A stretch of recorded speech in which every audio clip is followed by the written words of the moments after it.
Assalamualaikum teman-teman.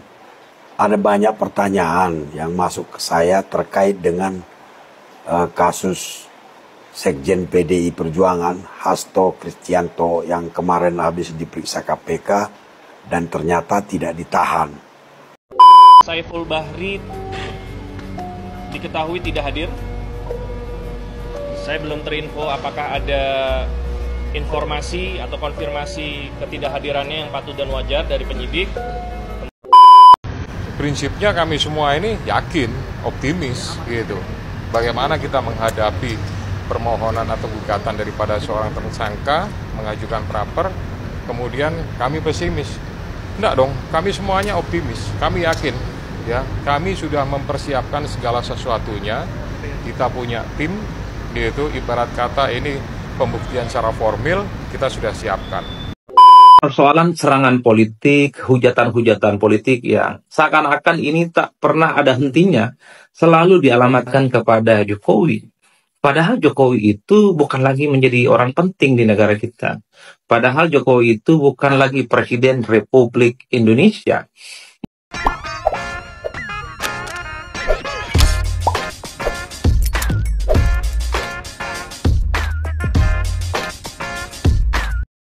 Baik sahabat sekalian, jumpa lagi bersama saya di channel ini, di mana pada kesempatan video kali ini saya kembali hadir untuk mereaksi beberapa buah video terkait dengan informasi politik tanah air. Dan masih dari kali ini tetap dengan berita yang sama, yaitu dari Sekjen Partai PDI Perjuangan. Sekjen Partai PDI Perjuangan Hasto Kristianto sekalipun telah melewati pemeriksaan pihak KPK, namun belum ditahan. Dan hal ini dikarenakan ada beberapa faktor. Salah satunya adalah masih kurangnya keterangan dari beberapa saksi, ya. Dan dalam video ini kita akan mendengarkan juru bicara dari pihak KPK yang secara tegas menyatakan bakal menjemput paksa para saksi dari pihak PDI Perjuangan yang tidak kooperatif.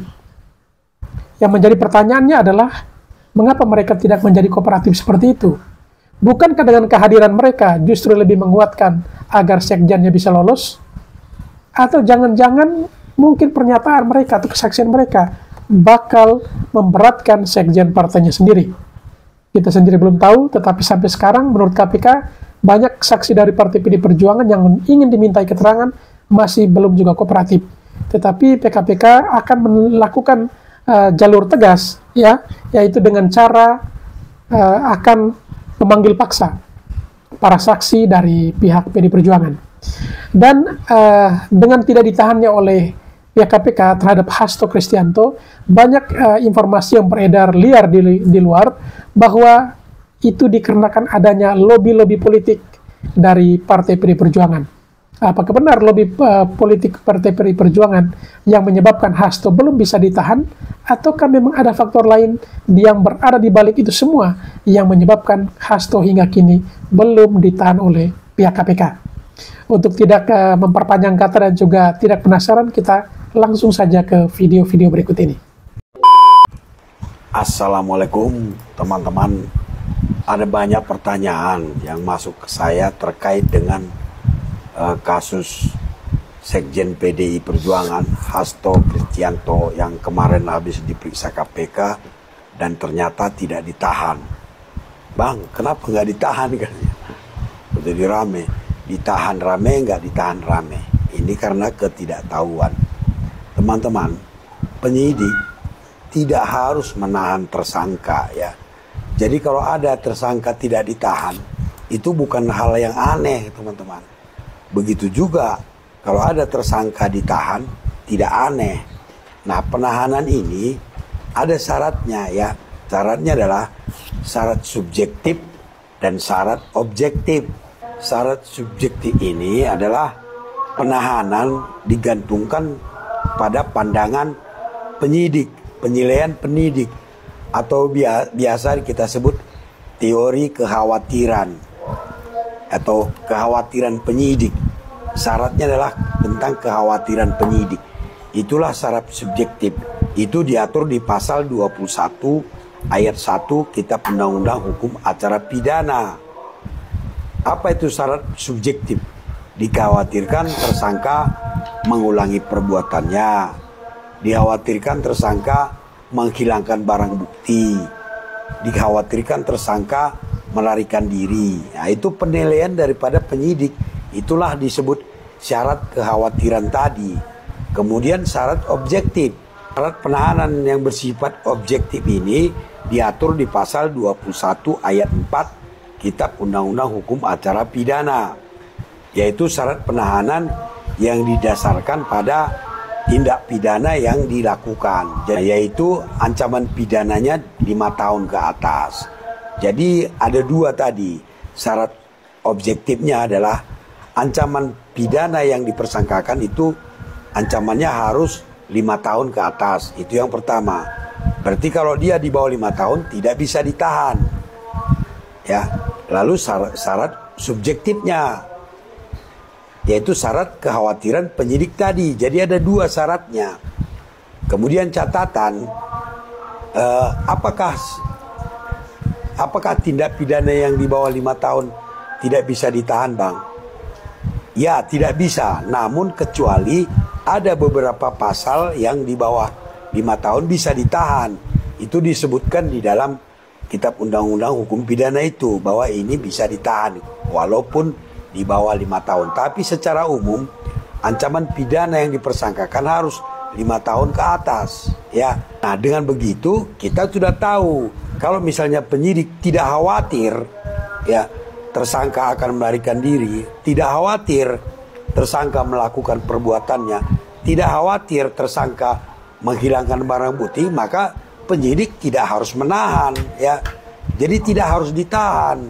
Barangkali penyidik menilai Hasto tidak akan melarikan diri, Hasto tidak akan mengulangi perbuatan, atau Hasto tidak akan menghilangkan barang bukti, jadi tidak ditahan. Itu sah-sah aja, ya. Jadi jangan kita heboh kalau misalnya ada tersangka tidak ditahan, atau sebaliknya kalau ada tersangka ditahan. Itu sah-sah aja, ya, tergantung syarat dua tadi, syarat objektif dan syarat subjektifnya, ya. Bahkan kalau menurut saya penahanan itu harus selektif, ya, harus selektif benar-benar. Yang pertama ancaman pidananya 5 tahun ke atas. Yang kedua syarat subjektifnya itu benar-benar bisa dipertanggungjawabkan penyidik. Misalnya dikhawatirkan melarikan diri. Nah, memang orang ini pantas dikhawatirkan melarikan diri, makanya ditahan. Atau dikhawatirkan mengulangi perbuatannya, dikhawatirkan menghilangkan barang bukti. Memang kekhawatiran itu benar-benar ada dan orangnya memang mencurigakan gitu, itu baru ditahan penyidik. Tapi kalau orangnya tidak akan melarikan diri, bisa dipercaya dan lain sebagainya, saya kira tidak perlu ditahan, ya. Jadi penahanan itu memang harus selektif. Dan kembali, kalaupun tersangka tidak ditahan penyidik, itu bukan hal yang luar biasa, teman-teman. Hanya saja mungkin kita belum tahu, sehingga kita aneh, kenapa kok nggak ditahan? Begitu, ya. Mudah-mudahan bertambah wawasan kita. Saiful Bahri diketahui tidak hadir. Saya belum terinfo apakah ada informasi atau konfirmasi ketidakhadirannya yang patut dan wajar dari penyidik. Tentunya apabila tidak ada, karena ini sudah 2 kali panggilan, maka penyidik dapat melakukan penjemputan menggunakan surat perintah membawa kepada yang bersangkutan. Namun dalam hal ini KPK melalui penyidik juga berharap agar yang bersangkutan kooperatif untuk tidak melakukan hal-hal terutama yang dapat menghalang-halangi proses penyidikan, termasuk saksi-saksi lainnya yang dilakukan pemanggilan oleh penyidik. Demikian.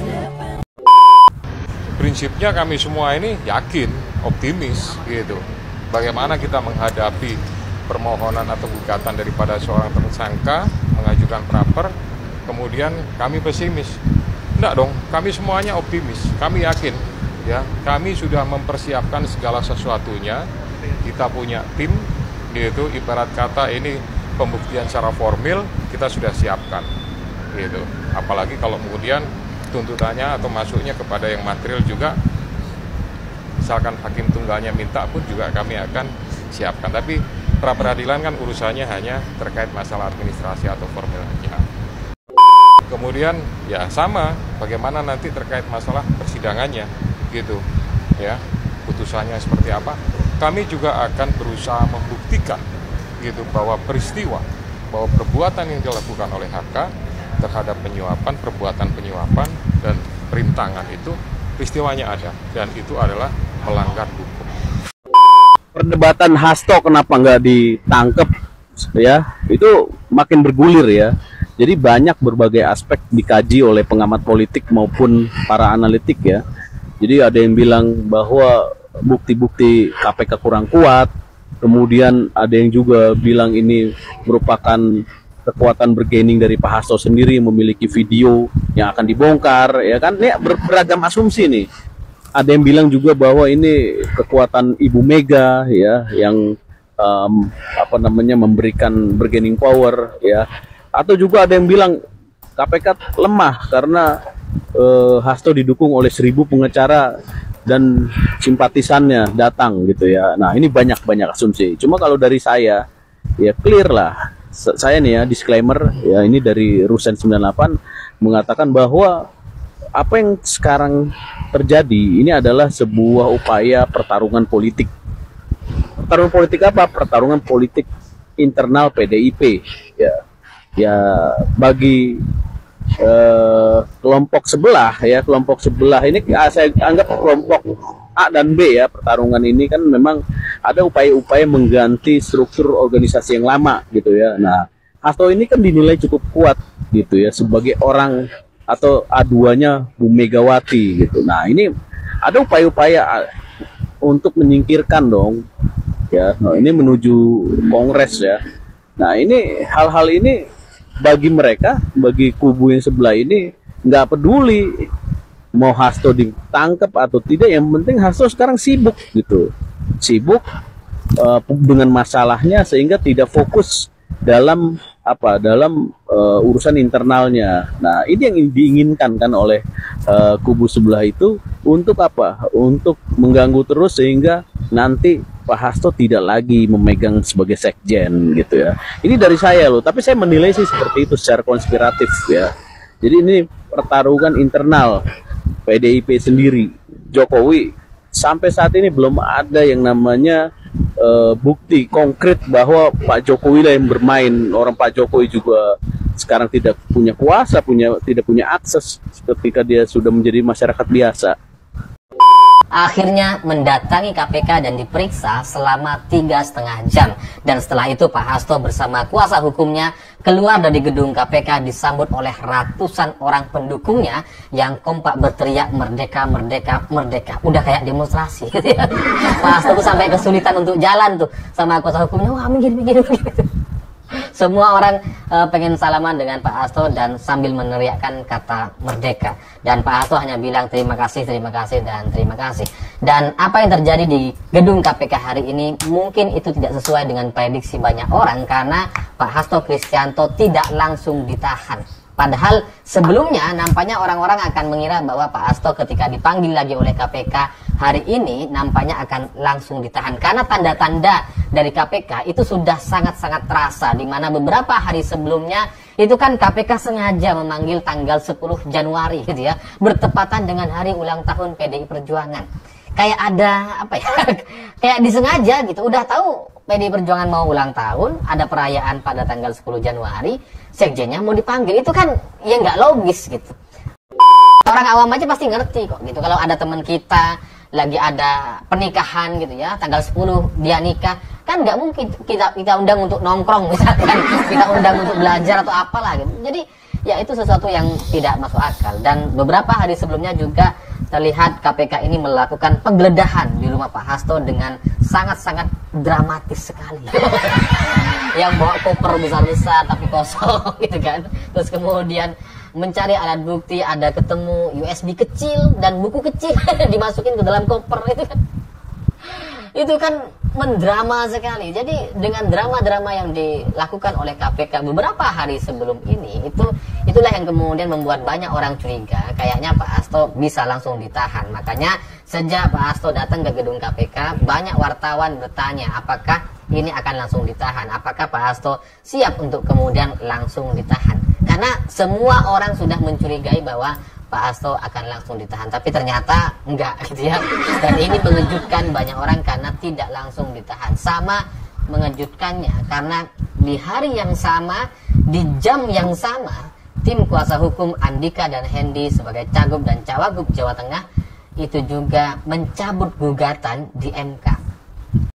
Di hari yang sama, di jam yang sama ketika Pak Hasto mendatangi gedung KPK. Memang ini sudah dibantah sama PDI Perjuangan oleh juru bicara PDIP, yakni Mas Guntur Romli, teman saya gitu ya, atau senior saya dulu di pesantren. Tapi meskipun ini sudah dibantah, itu nggak ada hubungannya gitu ya. Gugatan MK itu kan ya baru beberapa bulan yang lalu. Kalau kasus Pak Hasto ini kan sudah 5 tahun yang lalu. Jadi secara waktu itu berbeda. Ya memang gitu, kalau secara waktu berbeda. Tapi kok kebetulan sama. Yang satunya mencabut gugatan, yang satu tidak jadi ditahan. Jadi inilah yang nampaknya menjadi pertanyaan banyak orang. Jangan-jangan ini ya seperti permainan catur gitu ya, saling menghindar untuk tidak saling memakan gitu kan. Atau sama-sama memakan satu pion untuk kemudian menyelamatkan raja-rajanya yang ada di belakang, untuk menyelamatkan sesuatu yang lebih besar. Tapi ya begitulah realitas politik dan hukum di negara kita. Makanya banyak orang kemudian curiga nampaknya ini ada kaitannya, karena kebetulan di hari yang sama-sama mundur gitu. Yang satu mundur dari gugatan sehingga ini tidak akan menimbulkan keributan di MK nanti. Yang satu tidak jadi ditahan dan juga itu tidak akan menimbulkan. Dan semuanya dari kedua belah pihak ini sama-sama diuntungkan pada akhirnya. Memang rumit sekali untuk saya jelaskan karena ya diakui atau tidak, itulah realitas hukum dan politik kekuasaan di Indonesia. Dan seperti yang pernah saya jelaskan di video sebelumnya, seandainya Pak Hasto Kristianto mundur dari Sekjen PDI Perjuangan, andai beliau mau mundur, maka kasus ini tidak perlu sampai ke sini gitu, nggak perlu sampai dipanggil berkali-kali. Bahkan kalau Pak Hasto Kristianto nanti mundur, mungkin ini isunya nggak akan muncul lagi. Jadi ya bahkan Pak Hasto itu bisa saja tidak jadi tersangka seandainya beberapa hari sebelumnya dijadikan tersangka itu mau mengundurkan diri dari posisi Sekjen PDI Perjuangan, seperti yang terjadi di Partai Golkar atau ketua umumnya Airlangga Hartarto yang tiba-tiba nggak ada angin, nggak ada hujan, tiba-tiba mundur. Sudah ada contohnya. Tapi kalaupun misalkan sekarang sudah menjadi tersangka gitu ya, itu juga ada contoh kasus lainnya, ya ini Pak Firly gitu ya, ketika sudah menjadi tersangka dan beliau mundur dari ketua KPK, dan setelah itu 2 tahun berlalu kasusnya tidak muncul lagi, dan ya sampai sekarang beliau masih tetap menyandang status sebagai tersangka. Jadi memang antara hukum dengan kekuasaan dan kepentingan penguasa ini memang selalu bisa punya jalan untuk bisa ketemu atau berjalan beriringan. Kalau kasus Pak Hasto ini dilanjutkan atau kemudian dilakukan penahanan, rasanya setelah itu akan banyak sekali keributan-keributan yang muncul. Entah itu dengan protes, entah itu dengan munculnya video-video skandal gitu ya yang sudah disampaikan sebelumnya oleh juru bicara PDI Perjuangan, dan ya mungkin akan ada banyak lagi cerita-cerita yang dibuka ke depannya ya. Jadi karena ini nampaknya memang mengkhawatirkan sekali, kalau memang dilanjutkan ya sebaiknya ya sudahlah, ambil jalan damai saja, karena tidak baru dipanggil saja, tidak ditahan, itu sudah ratusan orang datang ke gedung KPK. Bayangkan kalau kemudian terjadi penahanan, itu nampaknya akan ada akan ada banyak massa yang mungkin akan mendatangi KPK setelah itu. Bukan karena mereka mengancam, bukan karena mereka bisa kuat untuk kemudian membatalkan penahanan, enggak gitu. Tapi yang dilihat dari rezim hari ini nampaknya adalah soal faktor keributannya. Kalau bisa, nggak perlu ada ribut-ribut semacam itu. Dan yang lebih ribut lagi sebenarnya bukan soal jumlah massa atau ratusan orang atau ribuan massa yang mendatangi KPK seperti yang terjadi hari ini. Masalah utamanya bukan itu nampaknya, tapi video-video skandal pejabat yang sebelumnya sudah disampaikan oleh juru bicara PDI Perjuangan, bahwa ada video-video skandal yang itu bisa menjadi satu bom waktu. Banyak orang berpikir bahwa video skandal pejabat itu ya setingkat menteri, presiden gitu. Orang berpikir ke sana.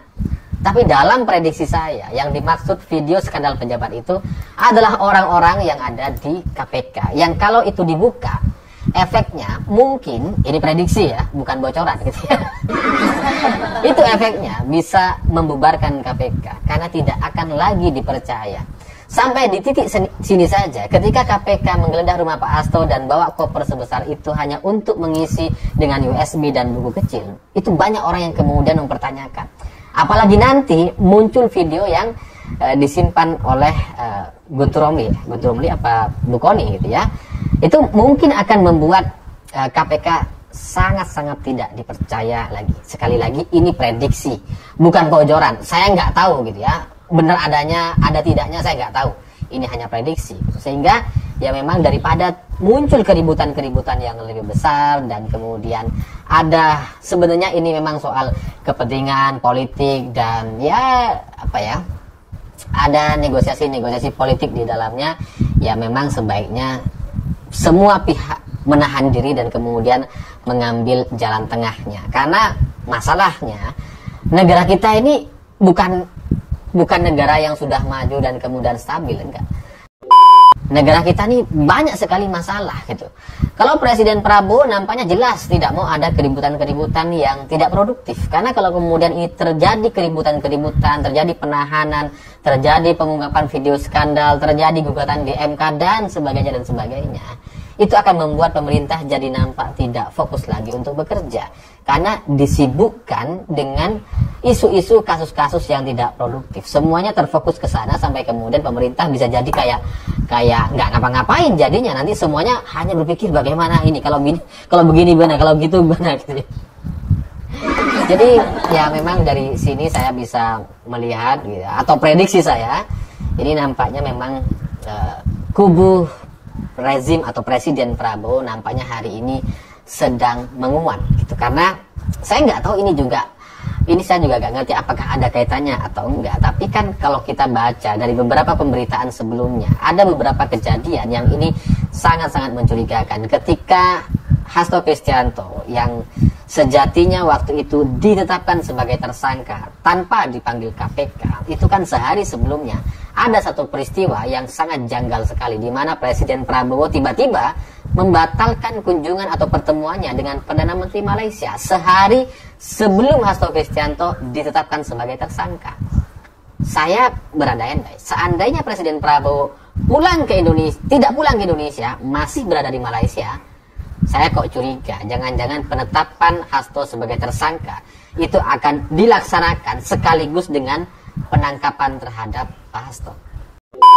Tapi kan pada faktanya Presiden Prabowo pulang dan kemudian melakukan rapat terbatas di Halim. Langsung setelah turun dari bandara mengadakan rapat terbatas di Halim dengan alasan persiapan untuk Natal dan Tahun Baru, yang itu sama sekali tidak masuk akal. Karena persiapan Natal dan Tahun Baru itu sudah sangat-sangat dipersiapkan dan seharusnya Presiden Prabowo tidak perlu langsung pulang ke Indonesia untuk kemudian mengadakan rapat terbatas terkait Natal dan Tahun Baru. Dan itu semuanya sudah direncanakan gitu. Itu aman-aman aja, tapi kan tiba-tiba pulang, tiba-tiba ratas, itu kan menunjukkan bahwa nampaknya memang ada satu kejadian yang luar biasa. Dan terbukti setelah itu, sehari setelahnya Pak Hasto Kristianto ditetapkan sebagai tersangka. Dan hari ini ketika Pak Hasto tidak ditahan, tim kuasa hukum Andika dan Hendi juga mencabut gugatan. Sehingga prediksinya mungkin memang akan terjadi pergantian sekjen. Mungkin Pak Hasto akan mengundurkan diri dan semuanya saling menahan diri untuk menemukan satu titik temu jalan tengah yang damai, yang tanpa keributan, dan semua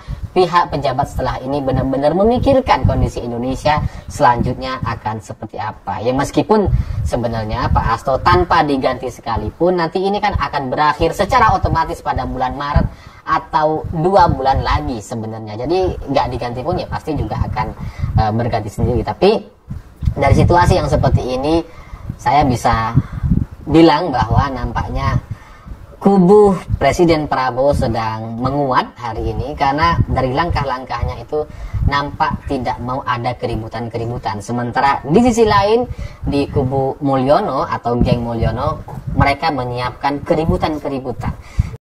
Karena kalau terjadi keributan, yang diuntungkan mereka.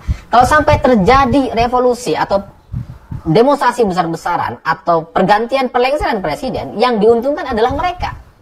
Meskipun bukan Gibran yang nggak boleh ya. Ya meskipun bukan anaknya yang nanti naik gitu ya, tapi kan tetap aja diuntungkan ya kubu Mulyono gitu ya. Seolah-olah wah kita pengen kembali ke rezim sebelumnya dan sebagainya. Jadi memang kubu Presiden Prabowo ini tidak mudah posisinya, tapi demi kebaikan bangsa memang nampaknya perlu dicarikan titik temu untuk tidak terlalu ada keributan-keributan, karena setiap keributan yang ada bisa memicu terjadinya kasus-kasus yang lebih besar, dan itu akan membuat situasi negara kita menjadi tidak kondusif dan tidak stabil. Dan sekali lagi, yang paling dirugikan hanya Presiden Prabowo, dan yang diuntungkan ya kubu Mulyono, dan itulah yang tidak kita inginkan sampai saat ini setidaknya. Pak Hasto dibela 1000 pengacara, amazing. Yang mendampingi Mas Hasto Kristianto adalah Pak Magdir Ismail, karena hanya diperbolehkan 1 orang saja yang ikut mendampingi.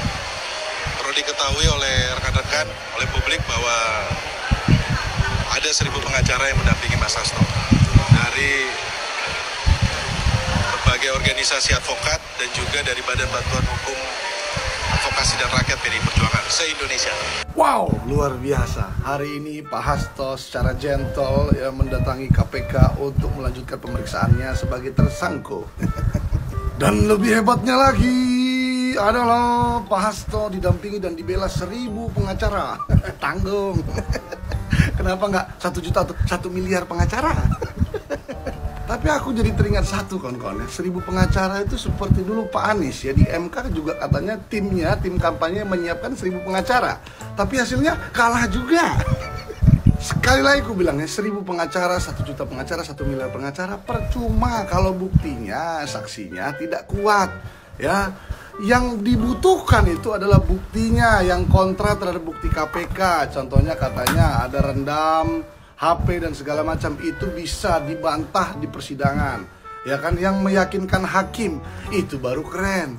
Kalau banyak-banyakan pengacara ngapain? Nanti juga yang hadir di persidangan paling kursinya juga disiapkan 10 paling banyak atau 15 lah, yang lain juga di luar pakai layar monitor.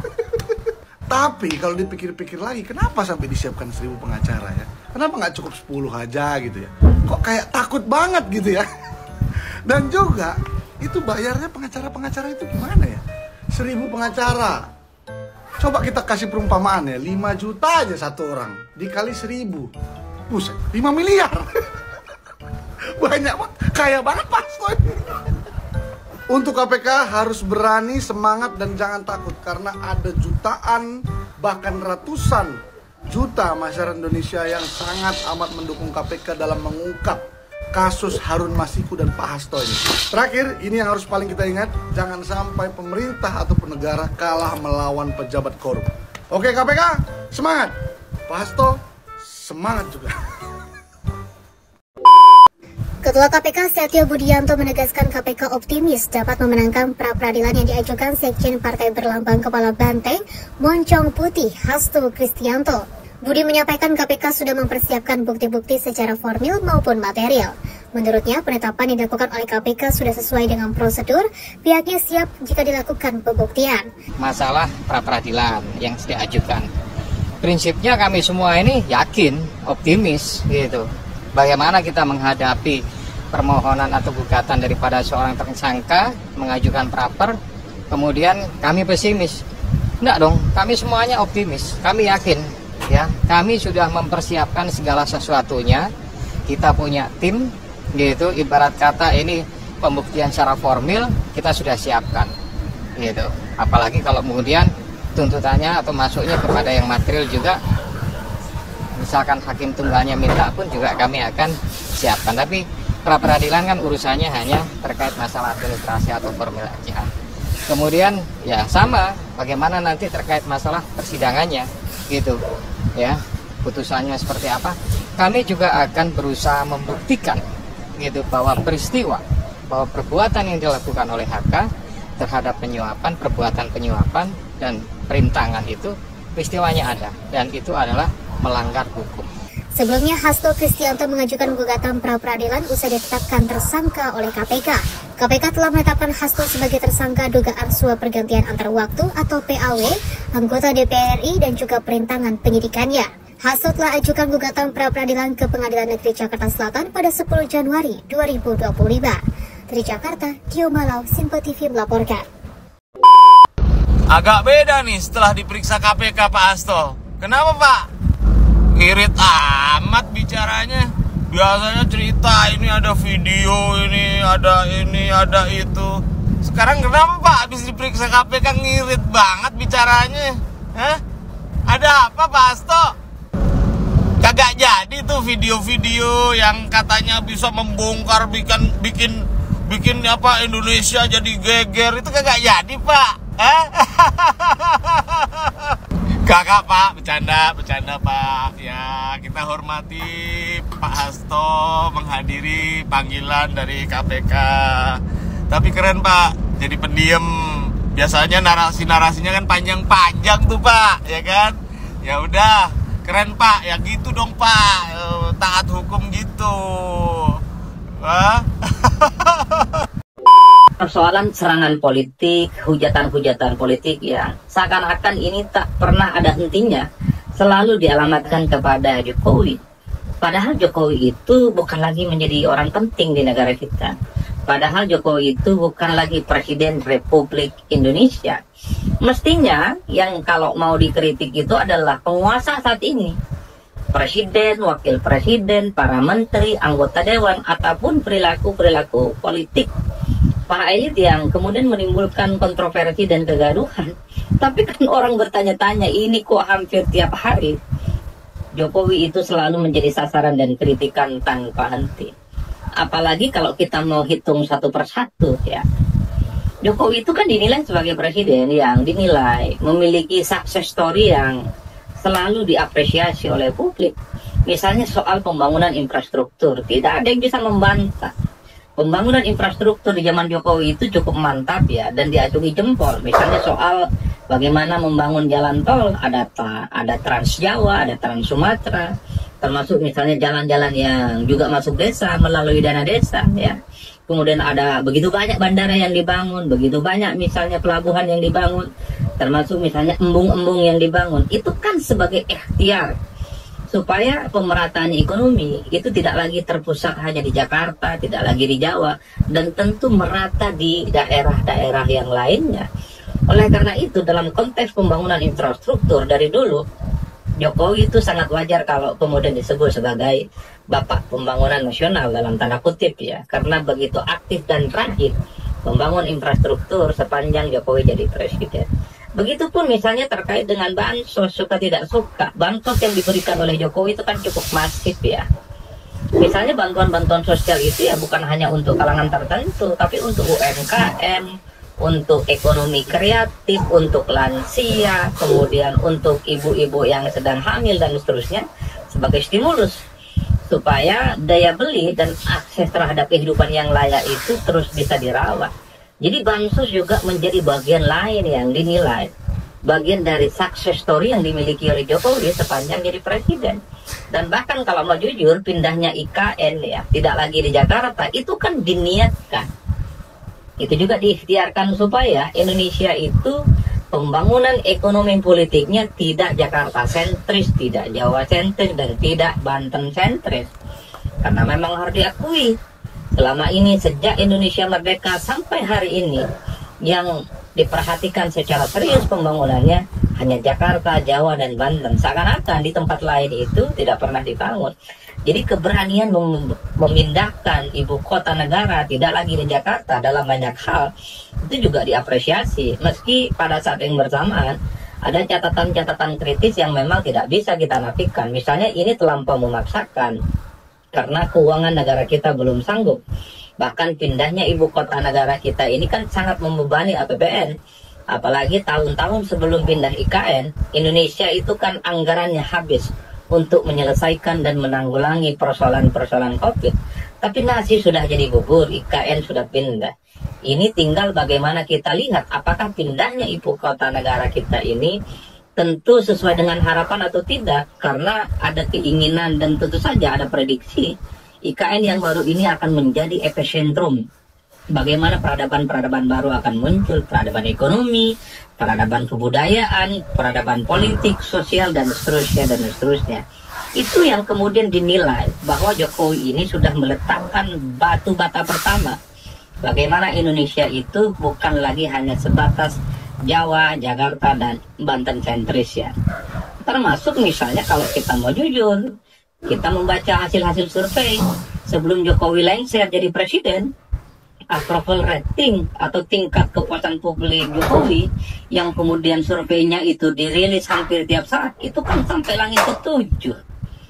Hampir menyentuh 90% masyarakat kita katanya menurut survei-survei itu. Kita semua bisa cek siapa yang melaunching survei itu, mengatakan tingkat kepuasan publik terhadap Jokowi itu tidak dimiliki oleh mantan-mantan presiden yang lain di Republik ini.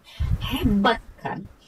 Itulah yang kemudian orang kemudian bertanya-tanya, kenapa ya di tengah begitu banyak kesuksesan Jokowi, tentu banyak lain ya, dan tidak mungkin saya sebutkan satu persatu, tapi masih saja Jokowi setelah tak lagi jadi presiden terus dikritik, terus dibully, terus diserang tanpa henti. Tapi kalau kita mau rajin ya, kita lihat satu persatu, kira-kira apa yang kemudian membuat Jokowi itu terus dibully dan dikritik sampai hari ini. Pertama, ini tentu tidak terlepas konflik politik antara Jokowi dengan PDIP. Jadi setelah Jokowi pecah kongsi dengan PDIP, praktis setelah itu, apa yang dilakukan oleh Jokowi salah di mata PDIP.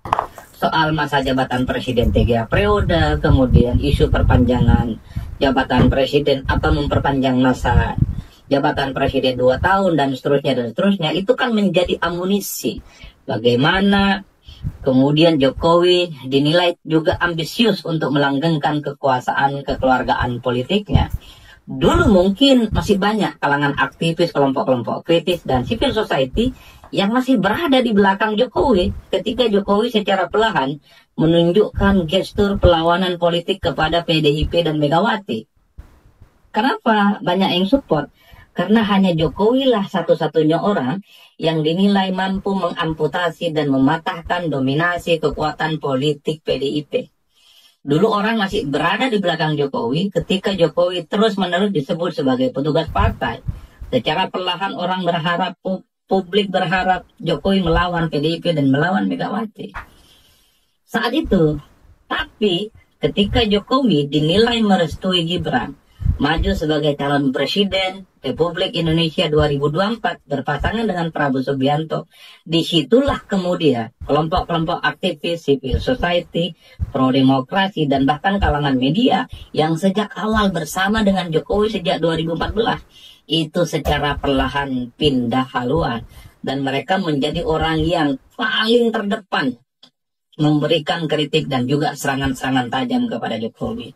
Nah, yang kedua, siapa yang terus membuli dan mengkritik Jokowi adalah kelompok-kelompok kritis, aktivis, dan gerakan civil society yang tadi saya sebutkan. Dulu berada di barisan Jokowi, dan bahkan kelompok-kelompok kritis dan aktivis civil society ini sering jadi benteng Jokowi, sering jadi bempernya Jokowi ketika Jokowi itu diperlakukan sebagai petugas partai oleh PDIP. Tapi ketika Jokowi sekali lagi merestui Gibran sebagai wakil presiden, maju pilpres bersama dengan Prabowo Subianto, kelompok-kelompok kritis pro-demokrasi ini secara perlahan menganggap Jokowi itu tidak lagi berpihak kepada demokrasi, tidak lagi senapas dengan kepentingan kelompok kritis dan kelompok pro-demokrasi yang lain. Jadi wajar kalau kemudian per hari ini apa yang dilakukan oleh Jokowi itu salah, bukan hanya di mata PDIP, tapi juga salah di kalangan kelompok-kelompok kritis dan gerakan-gerakan sipil society yang lain. Jokowi akan selalu diingat sebagai orang yang dinilai berkontribusi terkait dengan bagaimana carut-marutnya demokrasi di Indonesia. Bagaimana misalnya putusan Mahkamah Konstitusi nomor 90 terkait dengan misalnya soal politik kekeluargaan. Bagaimana misalnya Jokowi juga secara perlahan meninggalkan para kalangan kelompok aktivis dan pro-demokrasi. Dulu kelompok demokratis dan aktivis ini kan paling terdepan bersama dengan Jokowi. Wajar kalau kemudian ketika awal kemunculannya Jokowi itu dianggap Jokowi adalah kita. Karena Jokowi itu bukan darah biru, bukan ningrat politik, hanya berasal dari warga negara biasa, kekuatannya adalah bersama rakyat, civil society, pro-demokrasi, dan tentu saja itu di luar kekuasaan elit partai. Tapi sekali lagi, setelah Jokowi melakukan banyak hal yang dinilai misalnya berkontribusi terkait bagaimana demokrasi kita itu carut marut, putusan MK, termasuk misalnya soal dugaan-dugaan abuse of power dalam konteks pilkada, dalam konteks pilpres, itulah yang kemudian membuat Jokowi sampai hari ini seakan-akan apapun yang diperbuat oleh Jokowi itu salah dan itu dianggap tidak benar. Jadi teman-teman kita semua, kalau kita mau berhitung satu persatu, itulah yang kemudian menyebabkan kenapa sampai hari ini Jokowi itu secara perlahan dan bahkan mulai ditinggalkan. Dan tentu saja sudah tak lagi bersahabat dengan kelompok aktivis, pro-demokrasi, dan gerakan civil society. Bahkan orang-orang yang di periode kedua kekuasaan politiknya, para oligarki, para elit-elit partai, yang menjadi kongsi baru Jokowi di periode kedua kekuasaan politiknya, per hari ini tidak pernah pasang badan ketika Jokowi dikritik dan dibully dari berbagai kalangan. Para misalnya konglomerat, para elit politik yang dulu seakan-akan berada di barisan terdepan bersama dengan Jokowi, tapi saat ini ketika Jokowi secara perlahan dikritik PDIP, dikritik kelompok aktivis, dikritik kelompok civil society, dan banyak kalangan media yang juga kritis, tak satu pun dari elit-elit partai itu, tak satu pun dari kongsi dan teman-teman Jokowi yang baru itu kemudian memberikan backup dan support politik. Per hari ini satu-satunya pihak yang selalu pasang badan kepada Jokowi dari serangan-serangan apapun itu paling projo relawan politiknya, kemudian PSI, dan pihak-pihak tertentu, figur-figur tertentu yang sejak awal person to person itu selalu menyatakan tegak lurus bersama dengan Jokowi.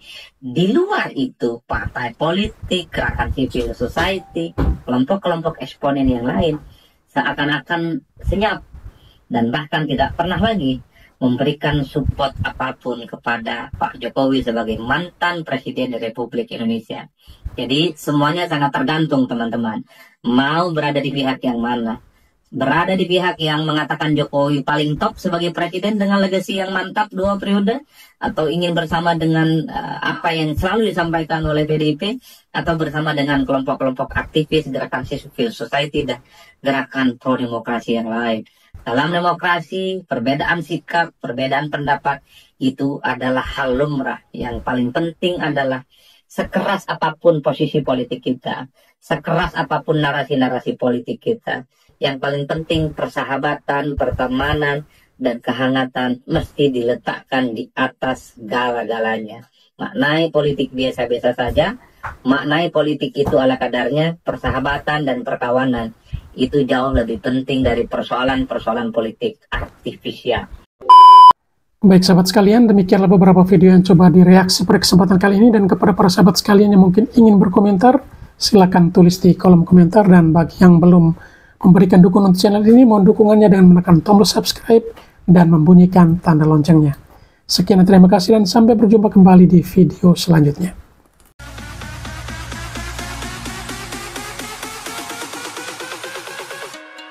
There's nobody